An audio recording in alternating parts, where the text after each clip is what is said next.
Last వీడియోలో మనం మొక్కలలో ప్రత్యుత్పత్తి అనే టాపిక్ చూసాము కదా. ఈ క్లాస్లో మనము విత్తనాల ప్రయాణం గురించి చూద్దాము. ఈ వీడియో కనుక మీకు నచ్చితే లైక్ చేయండి, షేర్ చేయండి, అలాగే సబ్స్క్రైబ్ కూడా చేయండి.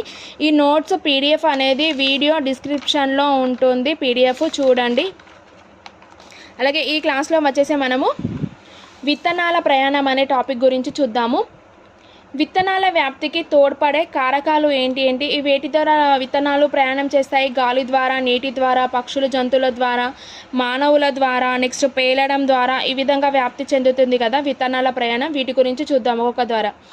నెక్స్ట్ విత్తనాల వ్యాప్తికి తోడ్పడే కారకాలు ఏంటి అంటే గాలి ద్వారా వ్యాప్తి చెందేవి ఏంటి? జిల్లేడు, డెండ్రాలియన్, నెక్స్ట్ గడ్డి, చామంతి మొక్కలు గాలి ద్వారా వ్యాప్తి చెందుతాయి. అంటే ఆర్కిడ్ మొక్కలు విత్తనాలకు గాలిలో నిండిన సంచుల వంటివి ఉంటాయి. ఆర్కిడ్ మొక్కల విత్తనాలు గాలిలో నిండిన సంచుల వంటి నిర్మాణాలు ఉంటాయన్నమాట. నెక్స్ట్ గాలి ద్వారా వ్యాప్తి చెందేవి జిల్లేడు, డెండ్రాలియన్, గడ్డి, జామంతి ఈ విధంగా. నెక్స్ట్ నీటి ద్వారా వ్యాప్తి చెందే చెట్లు తామర, కొబ్బరికాయ, తామర విత్తనాలు, ఈత విత్తనాలు ఇవన్నీ నీటి ద్వారా వ్యాప్తి చెందుతాయి అన్నమాట. నెక్స్ట్ పక్షులు, జంతువులు ద్వారా వ్యాప్తి చెందేవి జంతువులు